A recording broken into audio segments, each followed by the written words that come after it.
E agora sim, Thaís, o caso dos irmãos, o Carlos e o Moacir, né? Que eles voltavam de um trabalho quando o carro deles foi atingido depois por um motorista que disputava um suposto racha. Isso foi aqui em Araucária.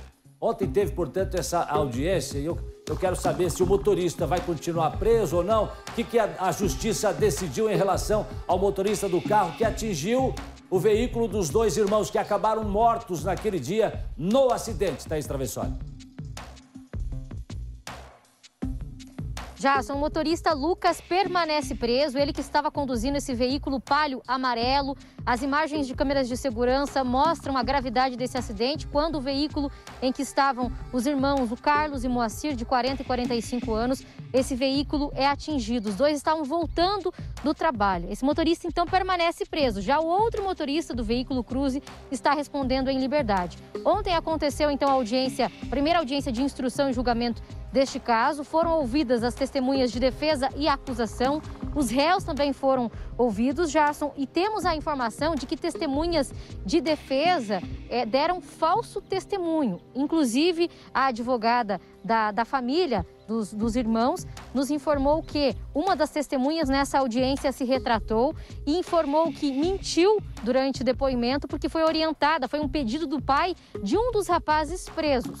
Depois ela voltou atrás da informação, confirmou a informação de bebida, que ele estaria embriagado, esse motorista, e também de que um racha aconteceu. Esse acidente que vitimou os irmãos foi em fevereiro, em Araucária, na região metropolitana. Lucas de Lima Ribeiro era o motorista do Palio. Já o outro motorista, Rafael Henrique Vargas, estava no veículo Cruze. O Ministério Público denunciou os dois, então, portanto, agora o Lucas está preso e o Henrique responde em liberdade. E na denúncia do Ministério Público, Jason, para complementar, foi levado em consideração o fato de existir um decreto estadual contra a Covid-19. Era um horário de toque de recolher, mesmo assim, eles estavam na rua quando esse acidente aconteceu.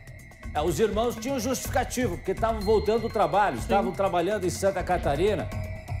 Uma família destruída, né? Dois irmãos, o Carlos e o Moacir, homens 40, 45 anos, com muita coisa ainda para fazer, para realizar na vida, né? Para curtir, para aproveitar, para trabalhar, para prosperar, e tiveram as vidas colhidas nesse acidente, nesse dia.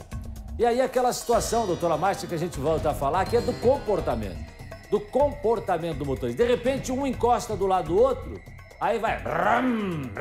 Faz um desafio. Aí o outro, o meu é mais forte. E de repente começa. Como disse o delegado na reportagem, de repente são pessoas que nem se conhecem, mas que tiveram naquele momento o mesmo comportamento. E aí eu pergunto para a senhora, é acidente ou é crime? Jason, com certeza é crime. Acidente quando tem uma situação não ponderável, alguma coisa que saiu completamente do controle. Mas se não, as situações ou serão culposas, né? Ou seja, que a pessoa foi imprudente, ou seja, que ela fez alguma coisa que não devia fazer, né? Como atravessar um sinal, né? Que ela foi negligente, que ela não deixou o carro dela em condições de funcionamento, né? Então ela deixou de fazer alguma coisa que ela deveria fazer. Foi imperito realmente não ter condições de operar um veículo, né? Que seria a culpa, como se define, né? Ou então nesses outros casos em que a pessoa faz uma ação não se importando com o resultado.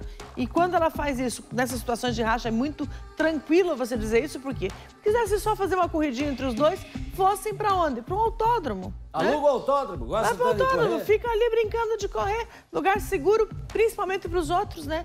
Mas não, fazem numa via pública, colocando em risco e matando pessoas. Então, com certeza, é crime. E lembrar, não são números, são histórias de vida, né, Jason? Por trás de cada número tem um ser humano, tem uma pessoa que tem uma família, né? Que é importante, enfim, quer dizer, não são só números quando a gente fala de números. E um detalhe também interessante, doutora Márcia, para a gente fechar esse assunto, viu, Thaís Travessoli, que é o seguinte, que nesse período de pandemia que foi registrado, até diminuiu o número de acidentes. O número de pessoas, o número de carros, de motos aumentaram, né? Por causa das entregas principalmente, tal, né? Mas o número de veículos nas ruas diminuiu. O número diminuiu, mas infelizmente a letalidade, né? A letalidade matou-se muito mais, porque esses acidentes foram inclusive muito mais violentos. Por quê? Porque porque as pessoas exageraram mais. Nossos veículos correm mais e foram hoje do que dirigir. corriam antigamente, né? Nossos veículos têm essa possibilidade. Então você tem que ter mais controle ainda, né?